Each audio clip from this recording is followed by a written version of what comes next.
Question number 26 में दिया हुआ है कि किसी परीक्षा में 35% छात्र हिंदी में फ़ेल हैं, तो हिंदी 35% फ़ेल हैं। 45% छात्र अंग्रेजी में फ़ेल हैं, तो इंग्लिश 45% अंग्रेजी में फ़ेल हैं।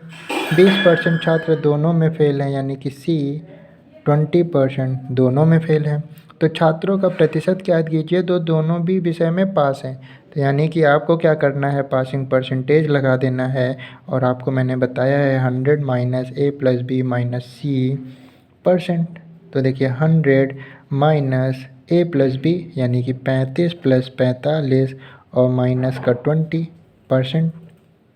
अब देखिए 100 माइनस, तो 40 30 70 80 माइनस 20 और 80 माइनस 20 60, तो 100 में से 60 गया, यानी कि 40% विद्यार्थी ऐसे हैं जो दोनों ही विषय में पास हैं। तो यहाँ पे फोर्थ ऑप्शन करेक्ट होगा। उसके बाद क्वेश्चन नंबर 27 दिया हुआ है कि 50 छात्रों की कक्षा में औसतन 70% अंक प्राप्त किए गए। देखिए आपको पता नहीं है एग्ज़ाम कितने नंबर का हुआ है। मैंने मान लिया कि सारे बच्चों का एग्ज़ाम 100 नंबर का हो रहा है। अगर 50 बच्चों ने एग्ज़ाम दिया और हर बच्चा 100 नंबर का एग्ज़ाम दे रहा है, यानी कि टोटल नंबर कितने हो गए, 5000। टोटल नंबर कितने हो गए, 5000। और इस 5000 में से बच्चों ने 70% अंक प्राप्त कर लिए, यानी 5000 का 70% अंक उन्होंने प्राप्त कर लिया। यानी कि 5000 में से बच्चों ने 3500 अंक प्राप्त किए। फिर इन्होंने कहा प्रथम 25 छात्रों ने औसत 60% अंक प्राप्त किए। तो प्रथम 25 छात्रों ने 100 नंबर के एग्ज़ाम दिए और उसमें से 60% अंक प्राप्त किए। 100 से 100 कट गया और 25 छंग 150, यानी कि प्रथम 25 बच्चों ने 150 नंबर 1500 नंबर प्राप्त किए। आगे के 24 छात्रों ने 100 नंबर का एग्ज़ाम दिया और 80% अंक प्राप्त किए। यानी कि 2 जीरो से 2 जीरो कट गए, 8 चौक 32 के 2 3 हासिल, 8 दूनी 16 3 19। आगे के 24 बच्चों ने 1920 नंबर प्राप्त किए। 25 यहाँ हो गए, 24 यहाँ हो गए, यानी कि 49। एक बच्चा बच रहा है और ये एक बच्चा 100 नंबर का एग्ज़ाम दिया और इसने x% नंबर प्राप्त किए। तो ये 100 से 100 कट गया, यानी कि x। एक बात हमें समझ में आई कि ये टोटल नंबर इन लोग ने 3500 प्राप्त किया, जिसमें से 25 लोगों ने 1500 और 24 लोगों ने 1920 और आखिरी वाले बच्चे ने x नंबर प्राप्त किए। तो ये हो गया 3500 और इन दोनों का सम किया तो 3020 प्लस x, और ये इधर आया तो x बराबर 80, यानी कि ये x क्या था, प्रतिशत। तो अंतिम छात्र को कितने अंक मिले, तो अंतिम छात्र को 80 नंबर अगर मिले हैं तो 100 नंबर का एग्ज़ाम हुआ और 80 नंबर मिले, तो ये 80 100 का कितना परसेंट होगा, 80% होगा। तो 27 का कौन सा ऑप्शन सही होगा, थर्ड ऑप्शन करेक्ट होगा। उसके बाद क्वेश्चन नंबर 28 में दिया हुआ है कि किसी परीक्षार्थी को परीक्षा उत्तीर्ण करने के लिए 40% अंक प्राप्त करने हैं। सपोज़ करिए अगर x नंबर का एग्ज़ाम हुआ था तो उसका 40% नंबर प्राप्त करना है। वो 180 नंबर लाता है और उसके बराबर अंकों से अनुत्तीर्ण हो जाता है, मतलब 180 नंबर लाता है और 180 नंबर से फेल हो जाता है, तो यानी 180 नंबर और लाता तो पास हो जाता। तो x का 40% पास है और 180 नंबर लाया और 180 नंबर से फेल हो गया, यानी कि 180 जोड़ दीजिए तो ये भी पास और ये भी पास, तो दोनों आपस में बराबर। तो 0 से 0 कट गया, 2 5, यानी कि ये हो गया 2x/5। 180 180 360, 2 से काटा तो 2 1 कम 2 2 8 16 0, यानी x बराबर 180 गुणे 5 18 पंचे 90, यानी कि 900। यानी कि परीक्षा में पूर्णांक कितने थे, तो x आपने परीक्षा में पूर्णांक माना था, तो x की वैल्यू कितनी आ गई, 900। तो ऑप्शन 1 यहाँ पर करेक्ट होगा। इस तरह का एक क्वेश्चन कर चुके हैं हम लोग कि दो छात्र एक परीक्षा में बैठे तो 29 दो छात्र थे ए और बी, ये परीक्षा में बैठे। उनमें से एक ने दूसरे की तुलना में 19 अंक प्राप्त किए। अगर बी को x नंबर मिले तो ए को x से 19 नंबर अधिक मिले। और ये कह रहा उसके अंक यानी कि x प्लस 19 ही तो होगा उसका, तो उसके अंक उन दोनों के योग का यानी कि x प्लस 19 प्लस x उन दोनों के योग का 60% है, यानी कि 60%। एक जीरो से एक जीरो, दो तेईस छः दो पंचे 10, यानी कि x प्लस 19 बराबर 3/5 2x प्लस 19। 5 इधर आएगा तो 5x प्लस 19 बराबर 3 2x प्लस 19 5x प्लस 19 5 सा 9 पचे 45 के 5 4 हासिल 5 एकम 5 4 9 19 पचे 95 बराबर 3 दूनी 6x प्लस 19 को 19 57 और 5x इधर आया तो 95 माइनस 57 बराबर 6x माइनस 5x। ठीक है, तो 95 में से 57 घटा दीजिए तो 15 में से 7 गया 8 8 7 15 और 8 में से 38, यानी कि 38 बराबर x के, यानी कि बी को 38 मार्क्स मिले थे। बी को कितने मार्क्स मिले थे 38, और ए को 38 से 19 ज़्यादा तो इसमें 19 जोड़ दीजिए 9 8 17 यानी कि 57। तो ए को 57 मार्क्स मिले और बी को 38 मार्क्स मिले, और ये हमारा सेकंड ऑप्शन में दिया हुआ है, तो सेकंड ऑप्शन करेक्ट होगा। क्वेश्चन नंबर 30 में दिया हुआ है, क्वेश्चन नंबर 30 इन्होंने कहा एक व्यक्ति एक परीक्षा में कुल अंकों का 45% अंक प्राप्त करता है। देखिए सपोज करिए x नंबर का एग्ज़ाम हुआ और उसका 45% प्राप्त करता है, यानी x का 45% प्राप्त करता है, और 40 अंकों से फेल हो जाता है, तो यानी कि इसमें 40 और जोड़ दीजिए तो ये क्या हो जाएगा, ये पास हो जाएगा ना। और आगे इन्होंने कहा कि परीक्षा में उत्तीर्ण होने के लिए 55% अंक चाहिए, यानी x नंबर का एग्ज़ाम हुआ तो उसका 55% चाहिए पास होने के लिए, तो ये भी पास, तो ये पास और ये पास, तो ये एक दूसरे के बराबर होंगे, यानी कि 45x/100 plus 40 is equal to 55x/100। x वाले को इधर ले आएंगे आप तो 40 बराबर 55x/100 माइनस 45x में 100, एलसीएम लिया 100 आया, तो 55x minus 45x is equal to 40, तो यानी कि 40 इज़ इक्वल टू 10x/100। एक जीरो से एक जीरो कट गया और 10 इधर आया, तो x बराबर 400, और x क्या था कि कितने नंबर का एग्ज़ाम हुआ है। तो इन्होंने पूछा है कि परीक्षा के अधिकतम अंक कितने हैं, तो परीक्षा के अधिकतम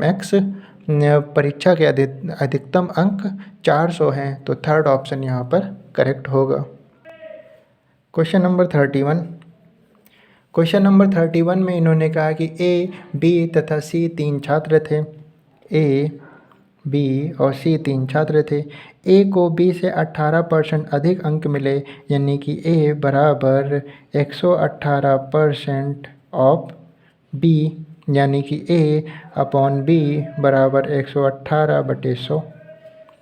उसके बाद इन्होंने कहा कि तथा सी से 12% कम अंक प्राप्त हुए, यानी कि ए को सी से 12% कम अंक, तो 100 में 12 घटा दीजिए, यानी कि 88% अंक मिले सी से, तो यानी कि ए अपॉन सी बराबर 88 अपॉन में क्या 100।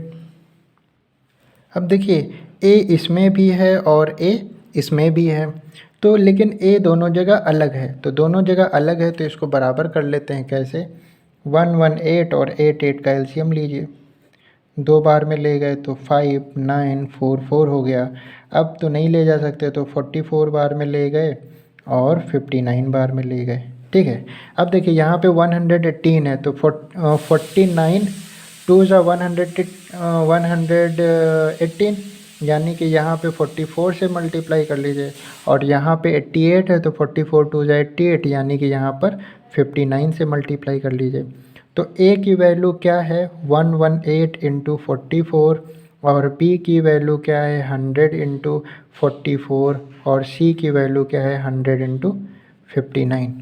और उन्होंने कहा है कि b को 220 अंक मिले हैं, यानी b आपका है 100 इंटू 44, वो बराबर होगा किसके 220 के ना। तो एक जीरो से एक जीरो कट गया। और यानी एक की अगर वैल्यू पूछे हैं तो 22/44 गुणे 10 के, ये एक की वैल्यू आई।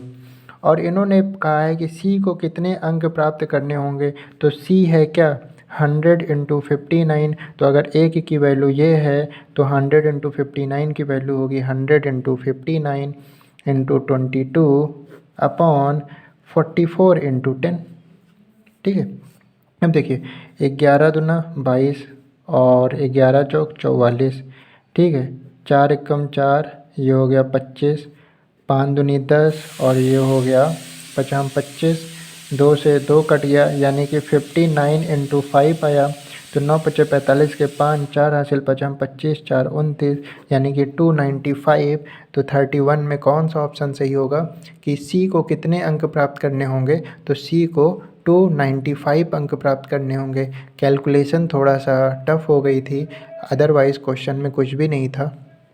और कैलकुलेशन को इजी करने का तरीका है कि आप इसको मल्टीप्लाई मत करने लगिए, आप बस एक की वैल्यू निकाल लीजिए और फिर जिसकी वैल्यू निकालनी है वो। अभी मल्टीप्लाई में करता तो और टाइम लगता। मैंने क्या किया, एक की वैल्यू निकालनी थी, निकाल लिया, फ्रैक्शन में आया, ठीक है।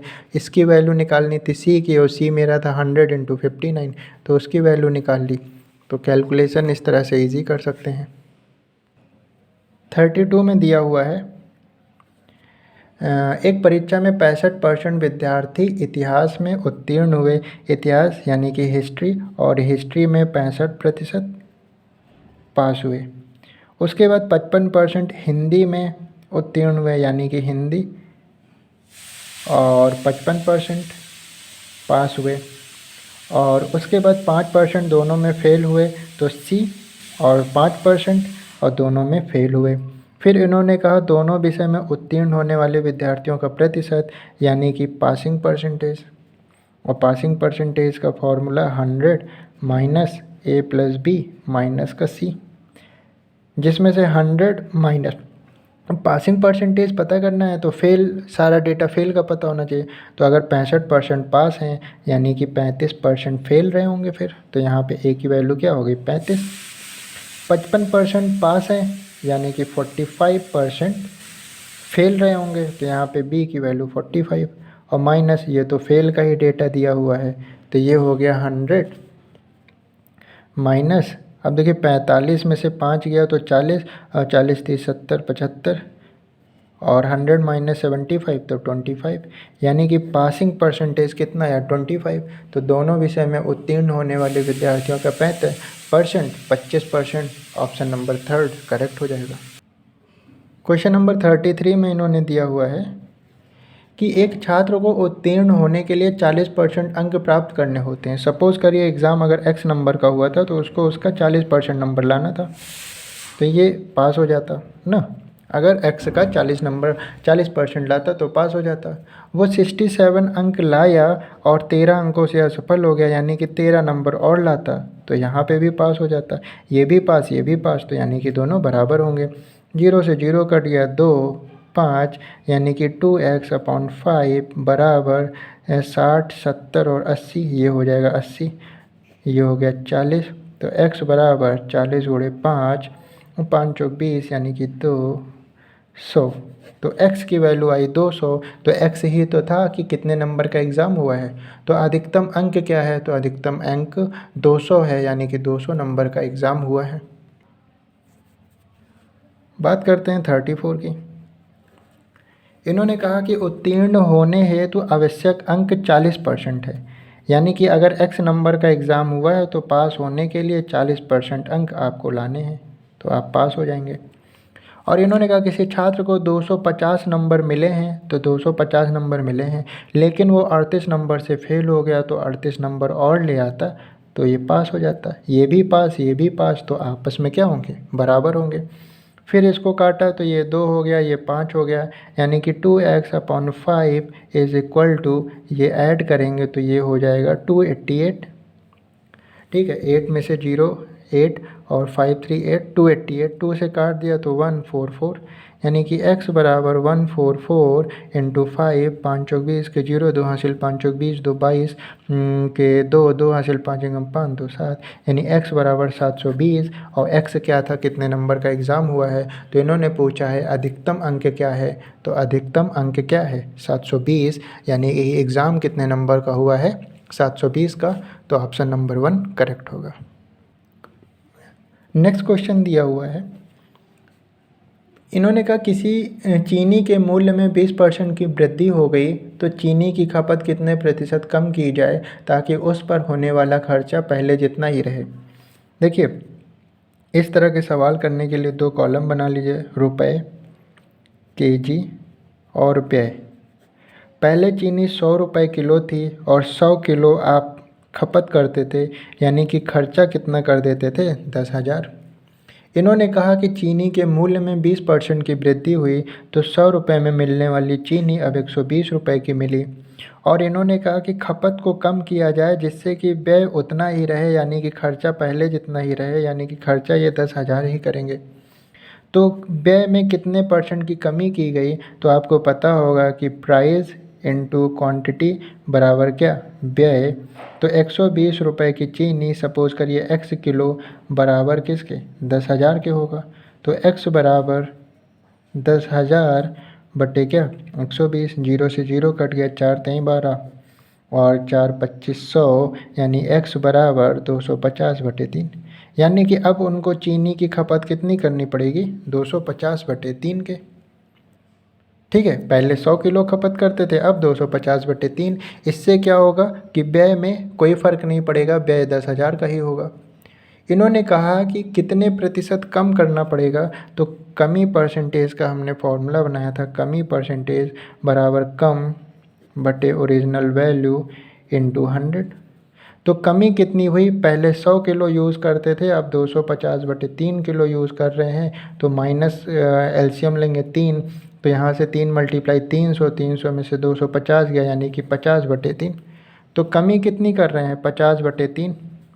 ओरिजिनल वैल्यू पहले कितना यूज़ करते थे 100, तो ओरिजिनल वैल्यू वही होगी 100, और 100 के नीचे डिनोमिनेटर 1, परसेंटेज निकालना है इंटू 100, पहले का चौथे से दूसरे का तीसरे से, यानी कि 50 बटे 3 गुणे 100 और गुणे क्या 100, 100 से 100 कट गया, तो 50 बटे 3 परसेंट की क्या करनी पड़ रही है कमी, 50 बटे 3% की कमी करनी पड़ रही है। तो यहाँ पे कमी 50 बटे 3 किस में आ रहा है, तो 16 3 48 और 2 50, 50 बटे 3 ऑप्शन नंबर 3 में आ रहा है, तो यहाँ पे ऑप्शन नंबर 3 करेक्ट होगा।